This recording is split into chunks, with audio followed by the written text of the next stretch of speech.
Olá, tudo bem com você? O CNT Notícias RJ está começando. Confira os destaques desta edição. Polícia Civil do Rio apreende mais de 200 mil figurinhas falsificadas da Copa do Mundo. Material seria distribuído na capital e região metropolitana. Fenômeno El Niño deve chegar mais cedo e com mais intensidade do que o previsto. E conheça o hospital que transformou a troca entre mães em uma rede de apoio para enfrentar os desafios da internação. Esses e outros destaques você confere agora no CNT Notícias RJ.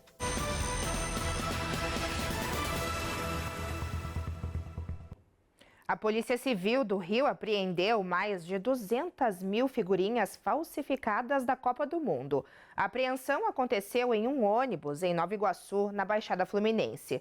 Os agentes também recolheram centenas de camisas da seleção brasileira falsificadas. O material estava no compartimento de cargas do ônibus e seria distribuído na capital e na região metropolitana. A polícia segue com as investigações para identificar novas rotas de circulação de produtos falsos. Rio de Janeiro vem ampliando a capacidade de salvar vidas e alcançou um resultado histórico na saúde pública. O estado se consolidou como referência em transplantes e hoje ocupa a segunda colocação no ranking nacional do setor. Esse é um resultado principalmente da ampliação da rede de doação de órgãos. Mais do que números, o avanço representa novas oportunidades para milhares de pessoas que aguardam por um transplante. Segundo dados do Registro Brasileiro de Transplantes, o Rio de Janeiro está entre os estados mais ativos do país em 2025, com a segunda maior taxa de autorizações familiares para transplantes.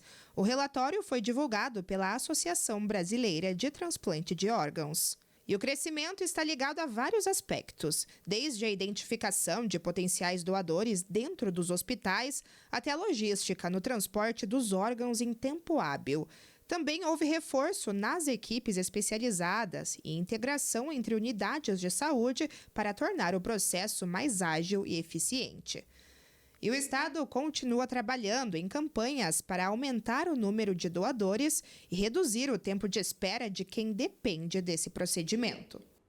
E daqui a pouco o fenômeno El Niño deve chegar mais cedo e mais forte. E os impactos no Brasil já estão no radar.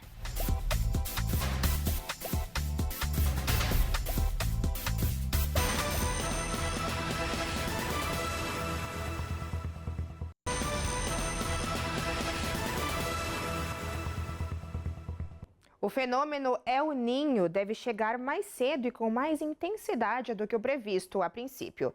O aquecimento das águas do Pacífico costuma ter impactos em diferentes regiões do Brasil. E no Sudeste, o principal efeito pode ser o aumento das temperaturas e as ondas de calor. Segundo especialistas, o momento é de monitoramento e preparação.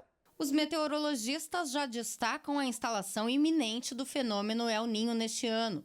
O período é caracterizado pelo aquecimento de águas na região equatorial do Pacífico, com efeitos no clima em vários pontos do globo, inclusive no Brasil. Anteriormente previsto para começar no segundo semestre, o El Niño chega já no fim deste mês ou início de junho e deve ser também mais intenso do que o esperado. Nas últimas semanas, o Oceano Pacífico Equatorial tem apresentado um aquecimento acelerado.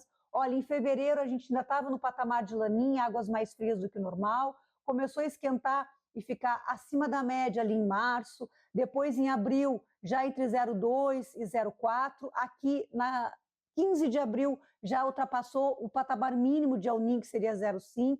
E aqui ficou nesse campo positivo acima do patamar de El Niño nas últimas semanas, aí em questão de praticamente de um mês. E a gente vê essa tendência aqui de aquecimento. O modelo europeu, na sua atualização, ele projetou, então, nas várias saídas desses modelos, ele projetou um aquecimento realmente condizente com aquilo que se chama de super El Niño, que são águas mais quentes, pelo menos de 2,5 graus, acima de 2,5 graus naquela região Ninho 3,4. O oceano aqueceu nesse patamar, assim, olhando os últimos episódios de El Niño, 97 e 98, e depois 2015 e 2016. A meteorologista destaca que os episódios de enchentes no Rio Grande do Sul em 2023 e 2024 estavam associados a um El Niño típico e que outros fatores levaram aos eventos extremos. Por isso, ainda não é possível afirmar quais as consequências pontuais do Super El Niño deste ano. Porque o que causou enchente em 2023 e 2024 não foi só o El Niño, foi um combo de vários fenômenos, muitos deles previstos no curto prazo. Muitos dos fenômenos que se sobrepuseram sobre o El Niño eram fenômenos que a gente conseguiu prever com 15 dias, com 10, com 5 dias de antecedência. Então não tem como hoje eu dizer que vai ser melhor ou pior, porque só o El Niño não é só ele que vai causar uma situação extrema como foi 2023, 2024. Situação de enchente, cheias existe? Sim, existe esse risco. Pode acontecer uma enchente no Vale do Taquari, pode acontecer uma enchente no Rio Uruguai, ou no Jacuí, ou na região do Caí, ou dos Sinos, não necessariamente todos ao mesmo tempo que aconteceu em 2024, que é um cenário, volto a dizer, os extremos. Situações de enchente, anos de El Niño, a gente passou por muitas. É uma condição normal, natural de influência de El Niño. Mas é claro, isso não é motivo para não nos mobilizar. Pelo contrário, temos que fazer a lição de casa agora, para quando chegar essa chuva excessiva e volumosa, estarmos preparados. Mas alguns efeitos já estão no radar. Latitudes médias, sul do Brasil, excesso de chuva. Latitudes baixas, risco de seca severa no Nordeste, seca e aumento de incêndios lá no Norte.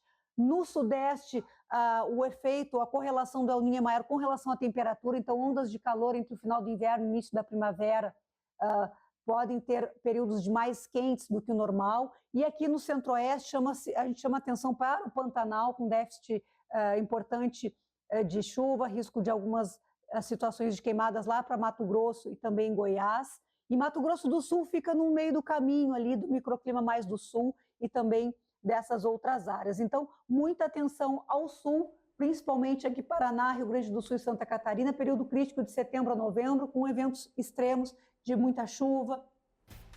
E daqui a pouco conheço o hospital que transformou histórias de superação em apoio para outras mães.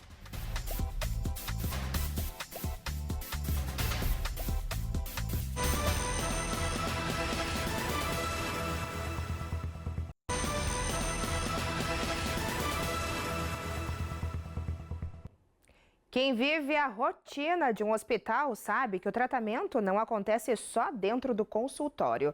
E o Hospital da Criança, na capital do Rio, carrega um propósito diferente. A unidade une mães que já passaram por longos períodos de internação com aquelas que estão enfrentando esse momento com os filhos. Lá elas se conhecem, se acolhem, trocam experiências. São momentos de apoio, força e esperança.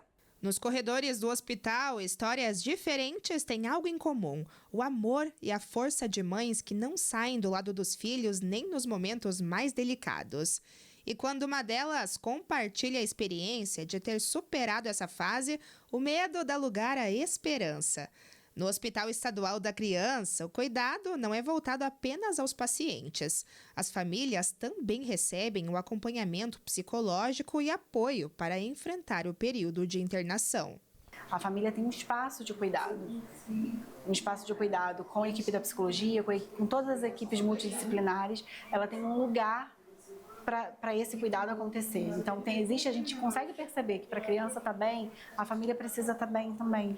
Para quem passa meses dentro de uma unidade hospitalar, pequenos gestos ganham um tamanho ainda maior.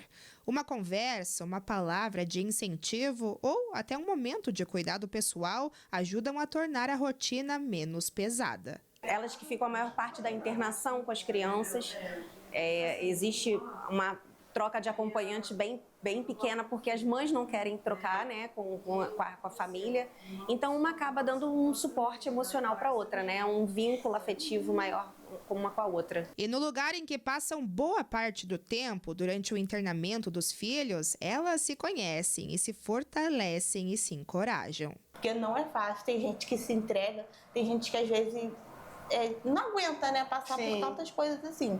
Não é fácil, eu tô desse lado, não é fácil, mas é gratificante ver que passou para você, acabou. Graças a Deus ele tá ali, tá bem, tá saudável, né? E ainda tem aquelas que usam o talento para fazer outras mães felizes. Franciele compartilha um pouco da experiência de quando precisou acompanhar o filho no hospital. Nesse tempo, ela até mesmo contribuiu com a autoestima de outras mulheres. No período que eu fiquei no CTI, algumas mães que tinham já 3, 4 meses que não ia para casa. Então, assim, não tinha como se cuidar, né? Eu sou designer de sobrancelha e sou manicure, né? Aí tinha mães que... Eu trazia meu kitzinho, né? Deixava sempre dentro da bolsa, né? Porque também eu não gosto de ficar sem fazer minhas coisas.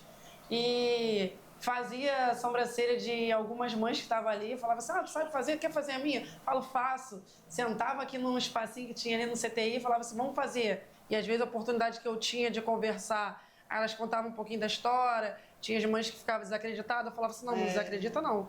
Em meio a exames, cirurgias e longos dias de espera, essas mães aprendem a dividir a dor e também a esperança. Uma rede de apoio que mostra que, mesmo dentro de um hospital, o afeto também faz parte do tratamento.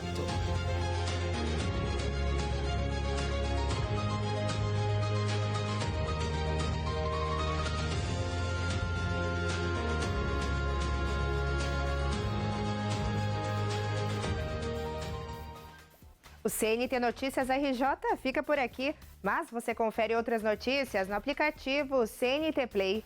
Eu te espero aqui na próxima edição. Até lá!